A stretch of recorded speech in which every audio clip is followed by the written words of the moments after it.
Assalamualaikum dear students. Today the topic we have discussed is factor affecting the rate of transpiration.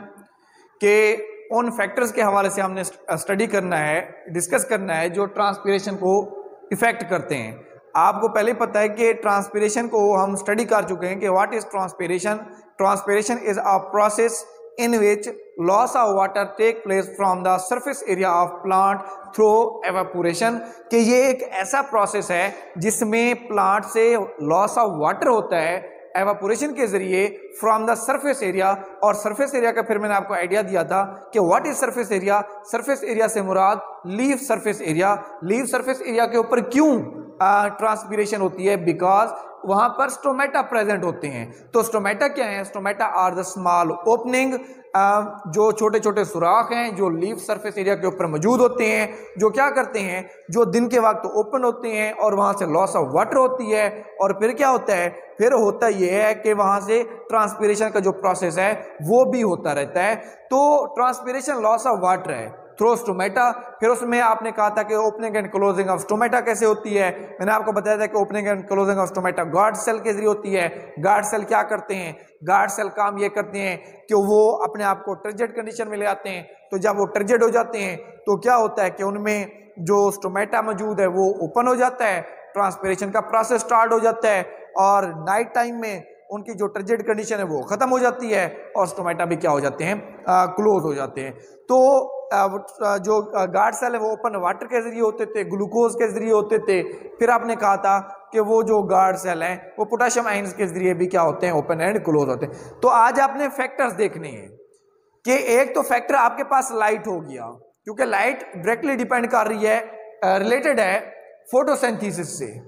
तो light का तो directly involvement है transpiration के अंदर। मजीद कौन कौन सी चीजें हैं जो इसको इफेक्ट करने का क्या कर रही होती हैं? काम कर रही होती हैं। इसमें पहला टेम्परेचर है। अब आपको पता है कि जब टेम्परेचर लो होगा तो ह्यूमिडिटी ज्यादा होगी, हवा के अंदर नमी ज्यादा होगी। टेम्परेचर 0 से 10 डिग्री है तो क्या ट्रांसपीरेशन होगी? क्यों? क्योंकि हवा पहले से ही उसके अंदर ह्यूमिड कंडीशन, ह्यूमिडिटी मौजूद है, नमी मौजूद है, तो वो मजीद पानी को अपने अंदर लेने की सलाहियत नहीं रखती। तो इस वजह से जब टेम्परेचर लो होगा तो ट्रांसपीरेशन लो होती है। अब क्या करें? आप टेम्परेचर को बढ़ाते जाएं, 10 से 20 के ऊपर ले आए, 20 से आप लोग इसे 30 के ऊपर ले आए। तो जैसे जैसे आप टेम्परेचर बढ़ाते जाएंगे एक खास हद तक, तो फिर क्या होगा? ट्रांसपीरेशन भी इंक्रीज होती जाएगी। It's mean that if temperature are low then transpiration is also low, and when we increase the temperature to a certain limit, खास लिमिट तक हम इंक्रीज करते हैं, तो then transpiration भी क्या होती है? इंक्रीज होती है, जिस तरह मैंने आपको बता भी दिया। लेकिन जब ये टेम्परेचर वो कहते हैं कि 40 से 50 के दरमियान जाता है तो तब फिर ट्रांसपीरेशन कम हो जाती है। वजह क्या है? कि ये सीवियर कंडीशन होती है। इस कंडीशन में पौधे मोस्टली तौर पर स्टोमेटा अपने क्या कर देते हैं? क्लोज कर देते हैं। तो जब पौधे अपने स्टोमेटा क्लोज कर देते हैं तो ट्रांसपीरेशन क्या हो जाती है? कम हो जाती है। हाँ, 40 डिग्री तक टेम्परेचर आप इंक्रीज करें तो ट्रांसपीरेशन भी क्या होती जाएगी? इंक्रीज होती जाएगी। जैसा उसने कहा है कि हाई टेम्परेचर डिक्रीज ह्यूमिडिटी, कि हाई टेम्परेचर जो है, टेम्परेचर ज्यादा होगा ह्यूमिडिटी कम होगी, तो ट्रांसपीरेशन क्या होगी? ज्यादा। टेम्परेचर कम, ह्यूमिडिटी ज्यादा और ट्रांसपीरेशन कम। तो इस वजह से टेम्परेचर ज्यादा होगा, ह्यूमिडिटी कम होगी, ट्रांसपीरेशन ज्यादा होगी in air and increase the kinetic energy of water. इनके काइनेटिक एनर्जी कहते हैं वो एनर्जी जिसके जरिए वाटर जो है वो मूव करता है। आपको पता है 2 किस्म की एनर्जी होती है, या पोटेंशियल या काइनेटिक। काइनेटिक वो जो मूव करने में मदद करती है और पोटेंशियल वो जब वो रेस्ट की हालत में होता है। सो बाय इंक्रीजिंग टेम्परेचर, तो टेम्परेचर को इंक्रीज करने से क्या होता है? ट्रांसपीरेशन इंक्रीज होती है। यानी कि टेम्परेचर बढ़ा, ट्रांसपीरेशन बढ़ी। वजह क्या है? वजह ह्यूमिडिटी है। टेम्परेचर कम होगा, ह्यूमिडिटी इंक्रीज होगी, ट्रांसपीरेशन क्या हो जाएगी? कम। तो ये पहला फैक्टर है कि टेम्परेचर क्या करता है? इसको इफेक्ट करता है। दूसरा टेम्परेचर एयर ह्यूमिडिटी, ये मैंने आपको अभी बता दिया है कि अगर ह्यूमिडिटी ज्यादा, क्योंकि वो टोटली डिपेंड कर रहा है किस चीज के ऊपर? टेम्परेचर के ऊपर।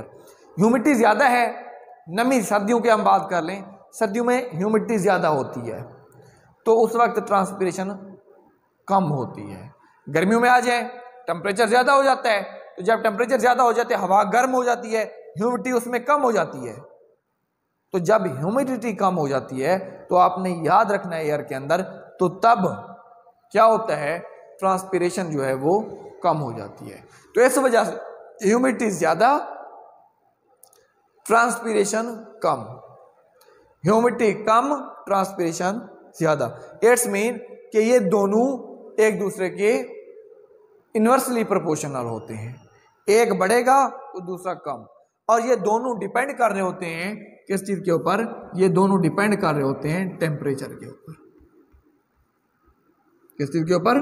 टेम्परेचर के ऊपर। उसके बाद नेक्स्ट आप लोगों के पास आ जाता है एयर मूवमेंट, कि एयर मूवमेंट क्या है। एयर मूवमेंट हवा की हरकत, एक टाइम वो होता है जब हवा नहीं चल रही होती, एक टाइम वो होता है जब हवा चल रही होती है। तो दोनों सिचुएशन में ट्रांसपिरेशन का फर्क आ जाता है, इस बात को समझना है आपने। जब हवा मूव कर रही है तो ये पानी को, पत्तों को भी मूव करवाती है, तो जब पत्तों को मूव करवाती है पानी के अंदर मूवमेंट आती है, तो जब पानी के अंदर मूवमेंट आती है तो एवापोरेशन बढ़ती है, और जब आपको पता है एवापोरेशन बढ़ती है तो क्या होता है, तो ट्रांसपिरेशन भी बढ़ती है। तो इस वजह से जो चलती हुई हवा है, विंड है, वो ट्रांसपिरेशन को इंक्रीज करवाती है, और जब हवा रुक जाती है, जिस तरह मैंने लिख भी दिया है स्टिल एयर, हवा रुक गई, साकिन हो गई, तो फिर क्या होगा, जो आपके पास ट्रांसपिरेशन है वो क्या हो जाएगी, रिड्यूस हो जाएगी। अगर हवा चल रही है एवापोरेशन ज्यादा, ट्रांसपिरेशन भी ज्यादा। अगर हवा चल नहीं रही, रुक गई है, तो तब एवापोरेशन भी क्या हो जाती है आपके पास, कम, और ट्रांसपिरेशन भी कम हो जाती है। उसके बाद नेक्स्ट उसने बताया leave surface area. Leave surface area का मैंने आपको बता दिया है कि सरफेस एरिया जितना ज्यादा होगा क्या होता है, ट्रांसपिरेशन उतना ज्यादा होती है। वजह क्या उसकी, वजह ये कि जितना सरफेस एरिया ज्यादा उतना स्टोमेटा क्या होते हैं, उतना स्टोमेटा ज्यादा होते हैं, और जितना स्टोमेटा ज्यादा होते हैं उतना ट्रांसपिरेशन भी क्या होती है, ज्यादा होती है।